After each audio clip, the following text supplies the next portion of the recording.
Bienvenidos, buscadores de buenas historias, a otro libro más aquí en Feliz Víctima de los Libros.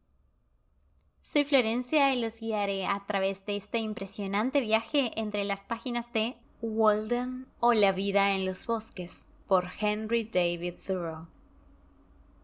Primera parte del capítulo 1. Cuando escribí las páginas que siguen, o más bien la mayoría de ellas, vivía solo en los bosques, a una milla del vecino más próximo, en una cabaña que construí yo mismo junto a la orilla de la laguna de Walden, en Concord, Massachusetts, al tiempo que me ganaba el sustento con la labor de mis manos. Allí viví 2 años y 2 meses. Heme aquí de nuevo en la civilización. No impondría mis cosas a la atención de los lectores de no haber sido por las pesquisas, que algunos considerarán impertinentes y yo no, dadas las circunstancias, llevadas a cabo por mis conciudadanos en cuanto a mi modo de vida. Algunos querían saber qué comía, otros si me sentía solo, si tenía miedo y cosas parecidas. Los ha habido interesados en averiguar qué parte de mis ingresos dedicaba a fines benéficos. Otros, que dotados de abundante familia, deseaban conocer el número de niños pobres a mi cargo. Me excuso, pues, ante aquellos lectores poco interesados en mi persona, por tratar de dar respuesta a alguna de estas preguntas en las páginas que siguen. En la mayoría de libros, el yo o primera persona es omitido, en este se conserva. En cuanto a egoísmo, esa es la principal diferencia.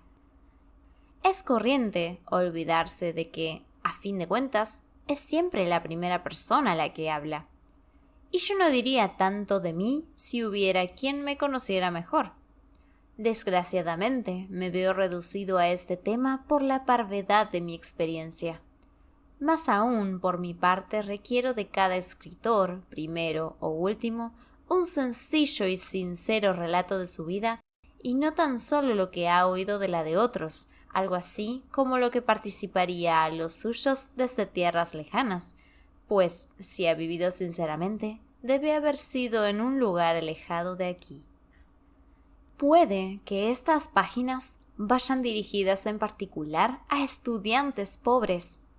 En lo que al resto de los lectores se refiere, que cada uno tome lo que halle a su gusto. Confío en que nadie busque lo que no hay y en que deje a quien encuentre que obtenga el mejor provecho. Gustoso he de hablar de algo que no se relacione con los chinos o con los pobladores de las Islas Sandwich, sino con vosotros, que leéis estas páginas y vivís en Nueva Inglaterra. Algo acerca de vuestra situación y en especial de vuestro entorno, de vuestro mundo y ciudad, al margen de si es necesario o no que sea tan mala como resulta y de si cabe su mejora. Me he movido mucho por aquí y siempre, donde quiera que me haya encontrado, en talleres, oficinas y campos, he tenido la sensación de que las gentes hacían penitencia de 1000 maneras extraordinarias.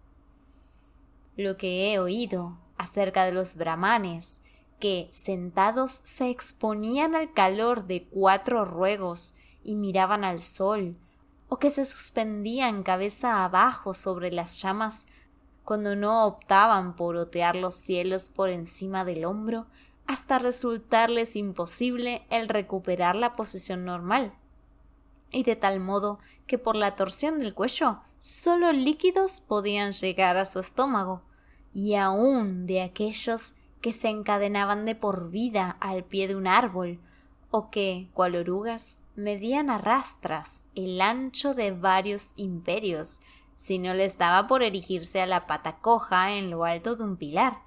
Incluso estas formas de penitencia deliberada, pues, son apenas más increíbles y sorprendentes que las escenas de que soy testigo cada día. Los 12 trabajos de Hércules eran insignificantes, comparados con los que han echado sobre sí mis vecinos, pues aquellos no eran sino una docena y tenían fin. Pero jamás me ha sido dado ver que estos hombres dieran muerte o captura a monstruo alguno o que concluyeran una obra.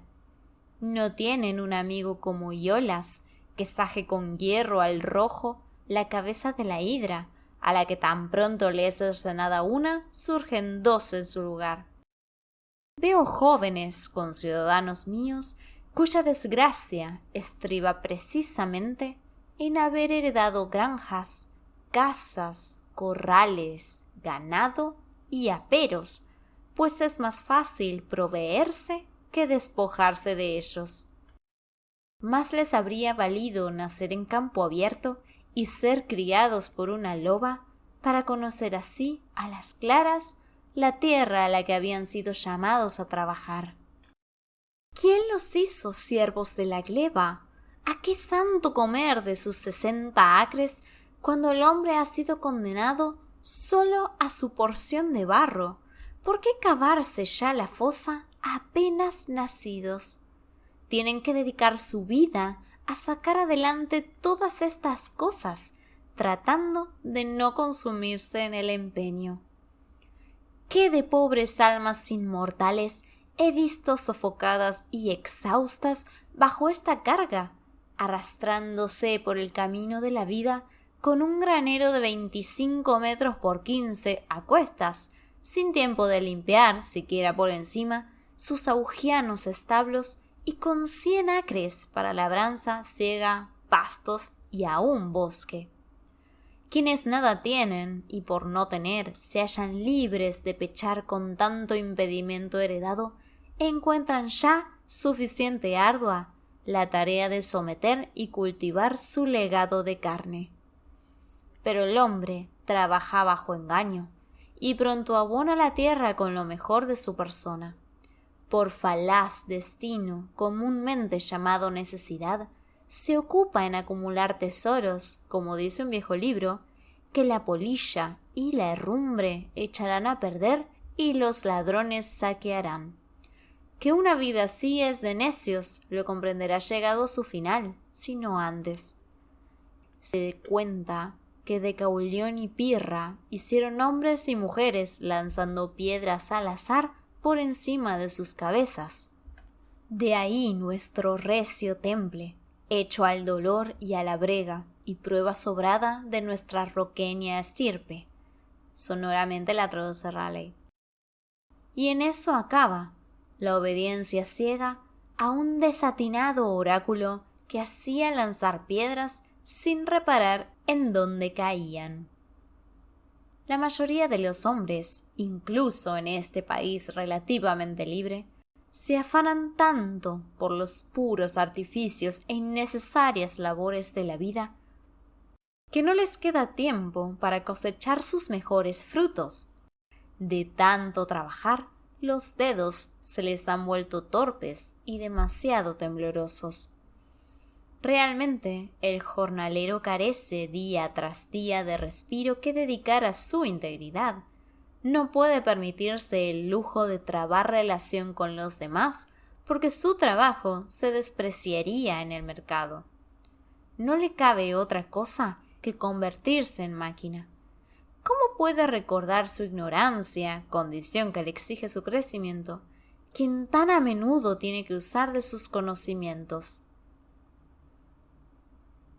Debiéramos alimentarlo y vestirlo a meses gratuitamente y reponerlo con nuestros cordiales antes de juzgarlo.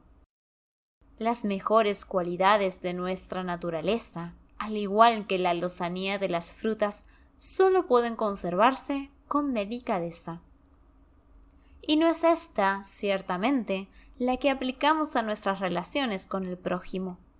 Algunos de vosotros, sabido es, sois pobres, os es difícil la vida, y aun en ocasiones diríase que en la pugna con ella os falta incluso el aliento. No dudo de que algunos de los que me estás leyendo sois incapaces de pagar las cenas que os habéis tomado, o los zapatos y ropas que ajáis, o habéis ajado ya del todo, tampoco de que habéis acudido a esta página en tiempo prestado o hurtado, robando una hora a vuestros acreedores. Ante mi vista, que la experiencia ha agudizado, se delata claramente la miseria de vuestras vidas serviles, siempre en las últimas, tratando de entrar en negocios y salir de deudas, lodas al antiguo, que ya los latinos llamaban aes alienum, o cobre de otro, porque algunas de sus monedas eran de este metal, y sin embargo seguís viviendo y muriendo para ser enterrados por el cobre ajeno, siempre prometiendo pagar mañana y acabando hoy insolventes, tratando de ganar favores, de sumar clientes por industria o maña que no conlleve pena de cárcel, mintiendo, adulando, prometiendo, encerrándolos en una envoltura de cortesía o dispersándoos en etérea y vaporosa generosidad para persuadir a vuestro vecino de que os permita hacerle sus botas o su sombrero, su chaqueta o su coche, o para traerle sus compras, enfermando ya por contar con algo para un día aciago, algo que atesorar en una vieja cómoda o en una media oculta tras el yeso del tabique, o para más seguridad en la pared de ladrillo, sin que importe dónde, ni cuán mucho o cuán poco. A veces me maravilla que podamos ser tan frívolos, me atrevo a decir, que presenciemos impertérritos este espectáculo indecoroso, bien que un tanto extraño a nosotros, de esa forma de servidumbre llamada esclavitud de los negros. Y son tantos los amos astutos y arteros que someten así tanto al norte como al sur. Es difícil tener un capataz sureño, más si aquel es del norte, pero que uno se convierta en esclavizador de sí mismo es mucho peor aún. Y habláis de lo divino en el hombre. Mirad al carretero en la ruta, encaminándose al mercado de día o de noche. ¿Bulle algo divino en su interior? Su deber más elevado consiste en abrevar y forrajear sus caballos. ¿Qué interés guarda el destino para él, comparado con los réditos de los embarques? ¿Acaso no trabaja para el señor importante? ¿Qué tiene de divino o de inmortal? Mirad cómo se agacha, cómo escurre el bulto, vagamente temeroso durante todo el día, no siendo inmortal ni divino, sino esclavo de la opinión en que se tiene por causa de sus propios actos. Débil tirano es la opinión pública, si se la compara con la que de sí guarda cada individuo en particular. No es sino lo que piensa el hombre de sí mismo lo que fragua su destino. Autoemancipación, incluso en los confines más remotos de la fantasía y de la imaginación. ¿Que Wilberforce podrá traérnosla? Pensad también en esas damas que tejen tapetitos de tocador hasta el último de sus días por no revelar un interés excesivamente conspicuo en su destino, como si se pudiera matar el tiempo sin dañar la eternidad. La mayoría de los hombres llevan una vida de queda desesperación. Lo que se dice resignación no es más que desesperación confirmada.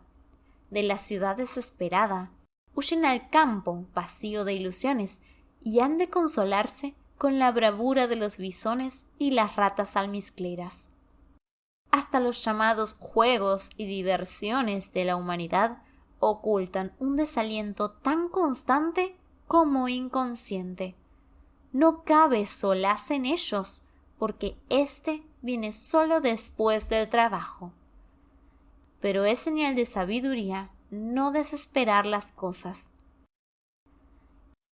Cuando consideramos, para usar las palabras del catecismo, cuál es el principal fin del hombre y qué necesidades y recursos verdaderos encierra la vida, diríase que los hombres, en efecto, viven así por acción deliberada, aunque crean en verdad que no les cabe otra opción.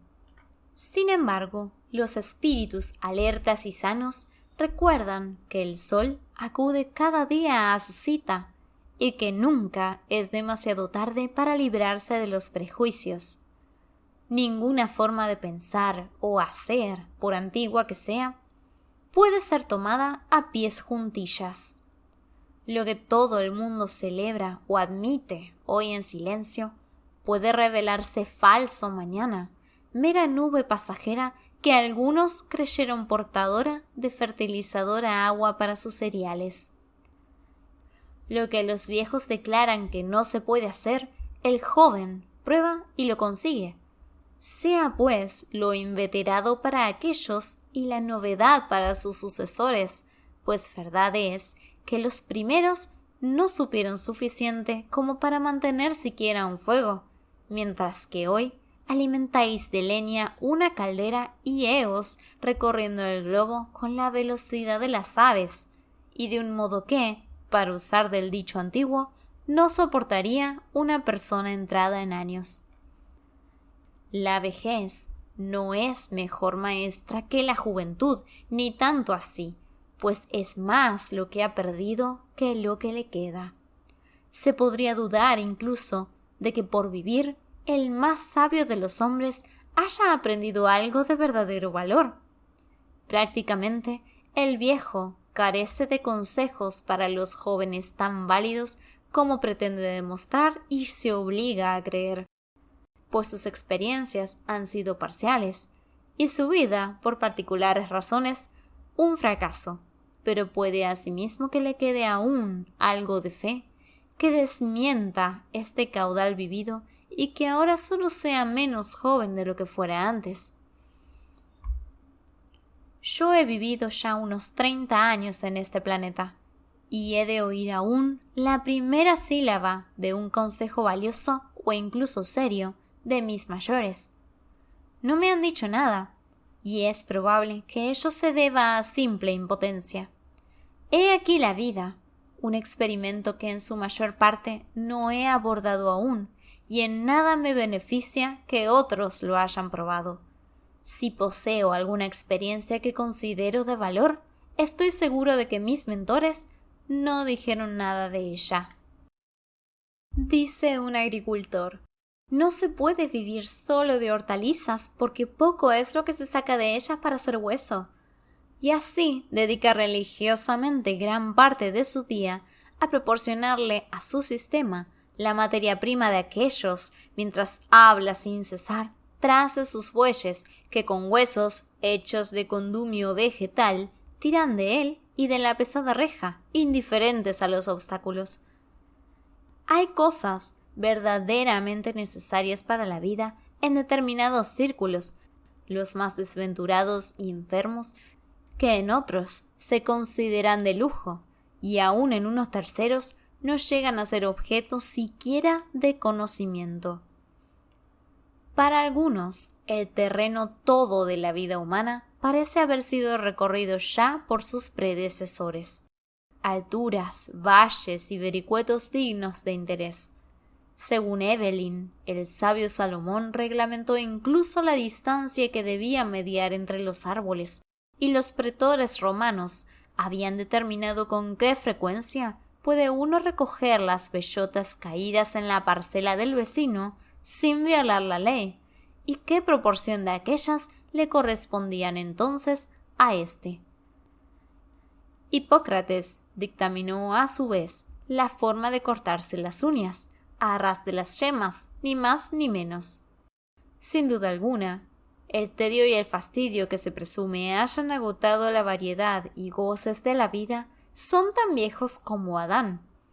Pero la capacidad del hombre no ha sido medida aún, y es tan poco lo ensayado en este sentido que no nos ha de caber juzgarlo por algunos precedentes. Cualesquiera que hayan sido tus fracasos hasta ahora, no te aflijas, hijo mío, pues ¿quién te atribuirá lo que has dejado de hacer? Frase de Vishnu Purana. Podríamos examinar nuestra vida por medio de 1000 simplísimos ensayos, como por ejemplo, ante el hecho de que el mismo sol que madura mis legumbres ilumine al mismo tiempo un sistema de plantas como el nuestro. De haber pensado en ello, me habría evitado algunos errores. Pero no fue esta la luz a la que yo las cultivé. Las estrellas cierran la figura de maravillosos triángulos. ¿Qué de seres más diferentes y distantes entre sí contemplan la misma desde las numerosas mansiones del universo? La naturaleza y la vida humana son tan varias como diversa nuestra constitución. ¿Quién se atreverá a decir qué perspectivas ofrece la vida a otros? ¿Podría ocurrir milagro mayor que el de que nos fuera dado ver con ojos ajenos un instante? Tendríamos que poder vivir todas las edades del mundo en una hora, en todos los mundos en que han sido marco. Historia, poesía, mitología, no sé de lectura que pudiera ser más asombrosa y didáctica que la de las experiencias ajenas. La mayor parte de lo que mis convecinos consideran bueno, en lo hondo de mi alma yo lo tengo por malo, y si de algo he de arrepentirme, puede que sea de mi buen comportamiento. ¿Qué demonio tomó posesión de mí cuando me porté tan bien? Tú que has vivido 70 años, no sin honor de alguna clase, decir bien puedes lo más sabio que se te ocurra, que en mi interior resonará un eco irresistible que me invite precisamente a alejarme de ello. Una generación abandona las empresas de otra, como si de navíos encallados se tratara. Creo que podemos confiar sin reparo bastante más de lo que hacemos y desechar tanta atención para con nosotros mismos como dediquemos honestamente a otras cosas. La naturaleza se adapta igual de bien a nuestras debilidades que a nuestra fuerza. De ahí que la incesante ansiedad de algunos tome forma de incurable enfermedad. Exageramos la importancia de nuestro trabajo y, sin embargo, ¿cuánto no dejamos de hacer? ¿Qué ocurriría si cayésemos enfermos? ¿Qué vigilantes somos, constantemente determinados a no vivir por la fe si podemos evitarlo? Permanecemos alerta todo el día para rezar nuestras plegarias con desgana por la noche, antes de rendirnos a lo incierto. Así de estricta y sinceramente, nos sentimos forzados a vivir, reverenciando nuestra vida y negando toda posibilidad de cambio. No hay otro camino, decimos, cuando en verdad hay tantos como radios cabe trazar desde un centro. Todo cambio se nos antoja un milagro a la vista, y este prodigio se sucede ininterrumpidamente a cada instante. Confucio decía: saber que sabemos lo que sabemos y que ignoramos lo que no sabemos, este es el verdadero conocimiento. Preveo que cuando alguien haya reducido un hecho de su imaginación a hecho de su entendimiento, a la larga todos los hombres establecerán sus vidas sobre esta base.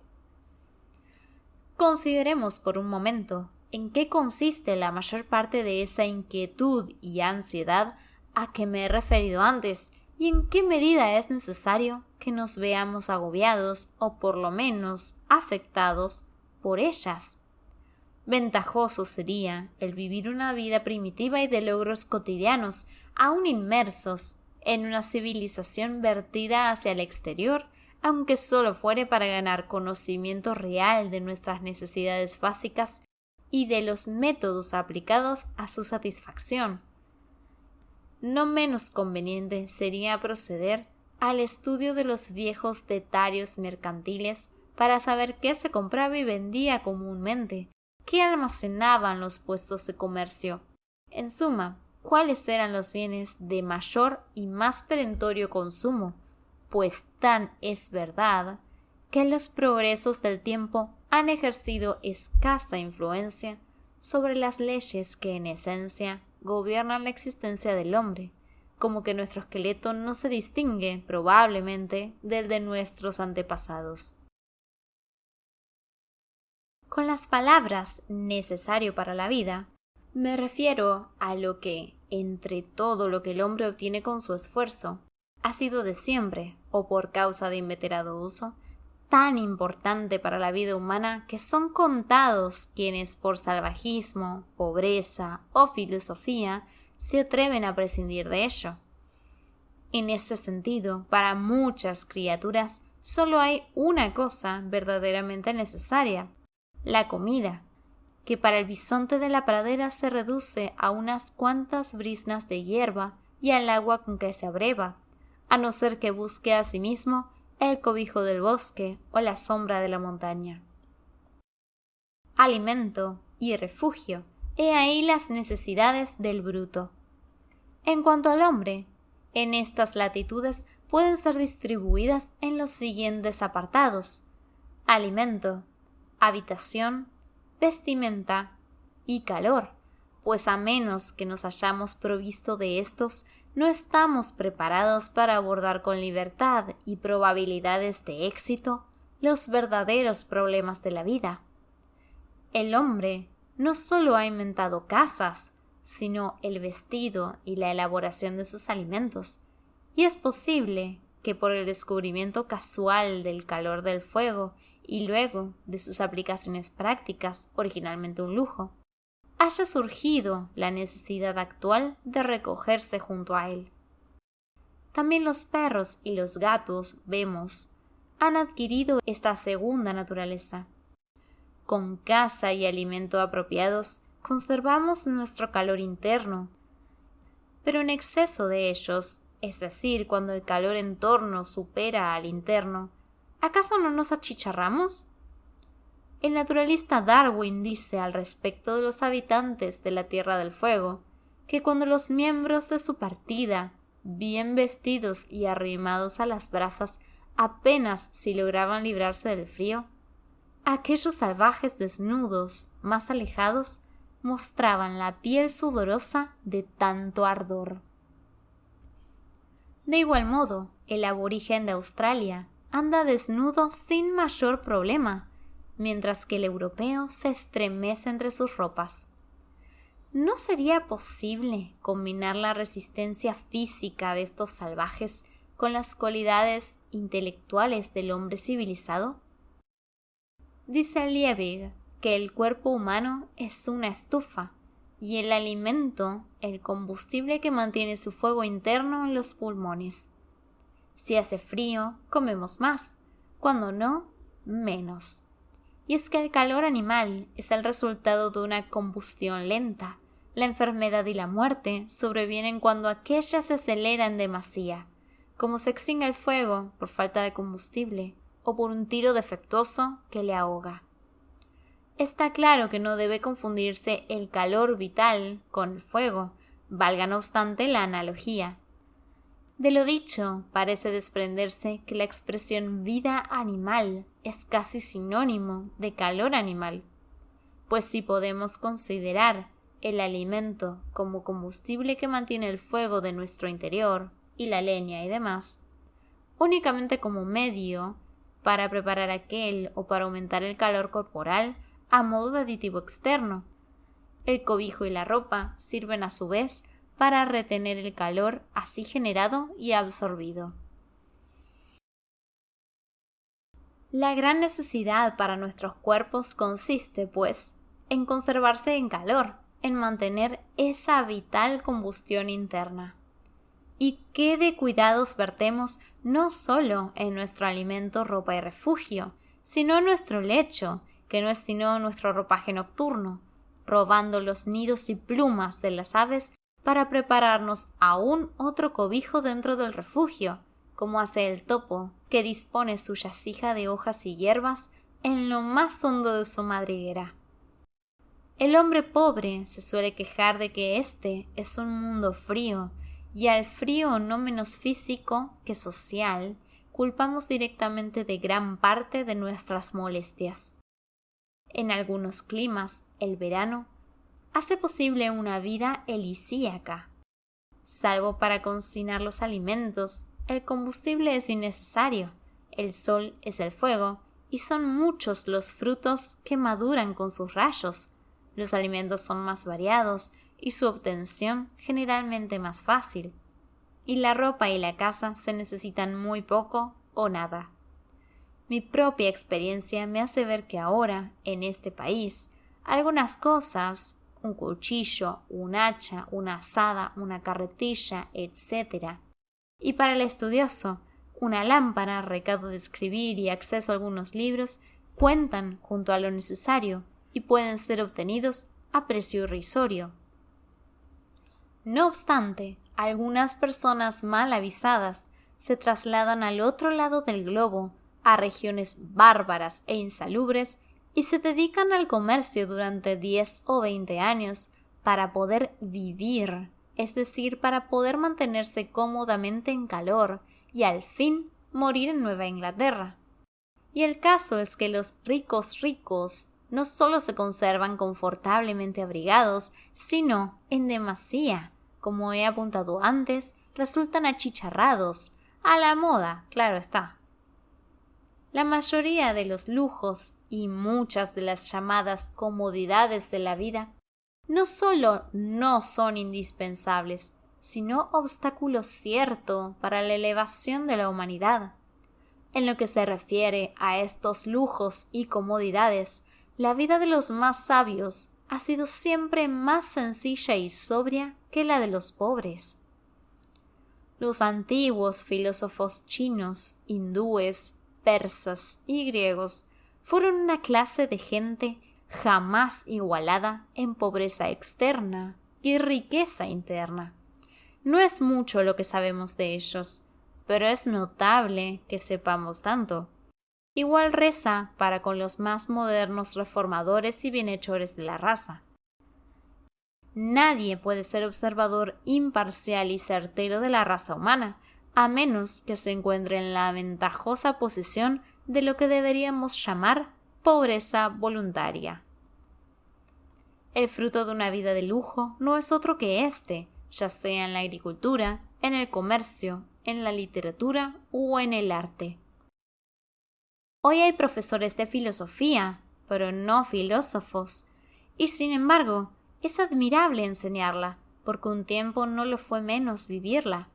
Ser un filósofo no consiste meramente en tener pensamientos sutiles, ni siquiera en fundar una escuela, sino en amar la sabiduría hasta el punto de vivir conforme a sus dictados una vida sencilla, independiente, magnánima y confiada.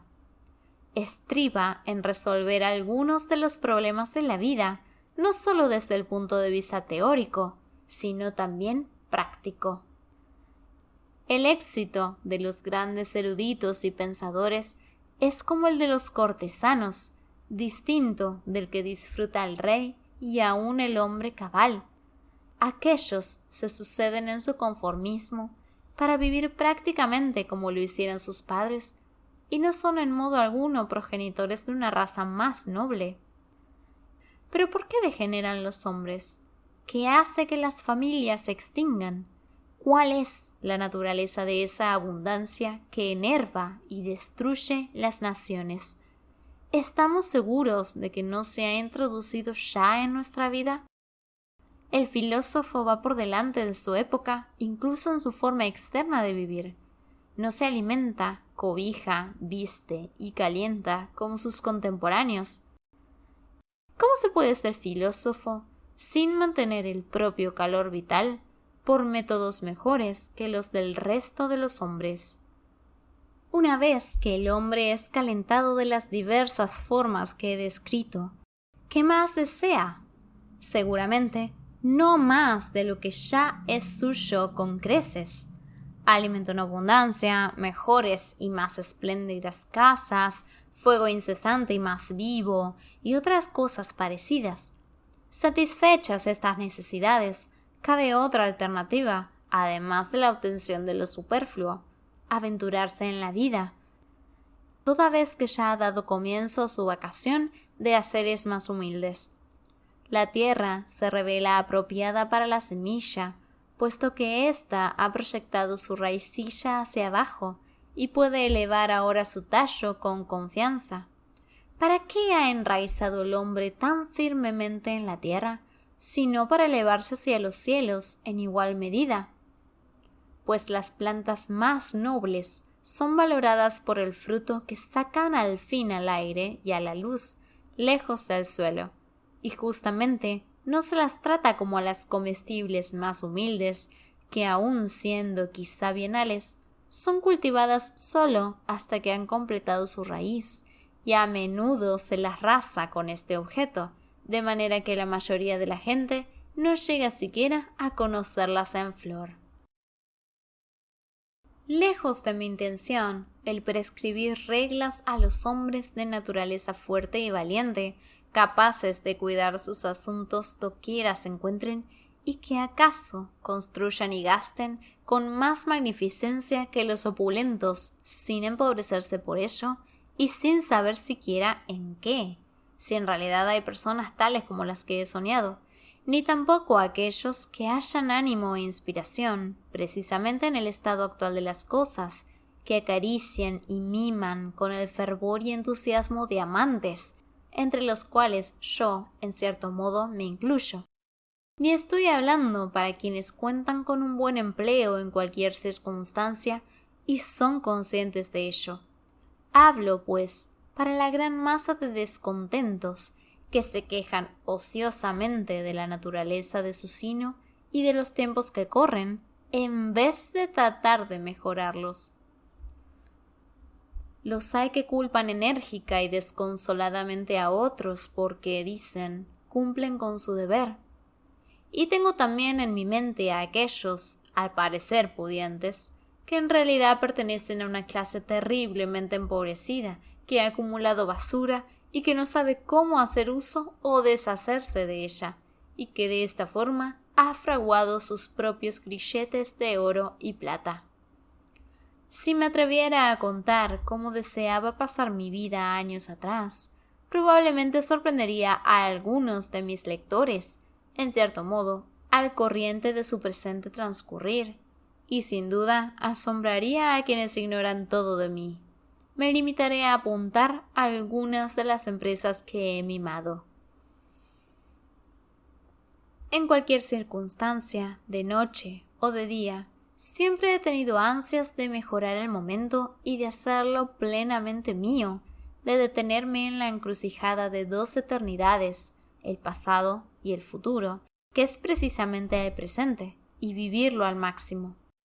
Me perdonaréis algunas oscuridades, pero es que mi oficio encierra más secretos que el de la mayoría de los hombres, y aunque aquellos no son guardados deliberadamente, son inseparables por razón de su naturaleza. Gustoso, diría, cuanto sé de ella, y no verme obligado, pues, a escribir en mi puerta, prohibida la entrada. Esta fue la primera parte del capítulo 1. Si quieres seguir viendo este tipo de audiolibros en YouTube, apóyame con un me gusta y suscríbete, que me ayudaría muchísimo.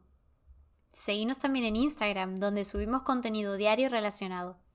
Si te ha gustado y no puedes esperar a escuchar los siguientes capítulos, apretá la campanita, así YouTube te avisa cuando subo los próximos capítulos. Y me despido de ustedes, buscadores de buenas historias. Hasta la próxima.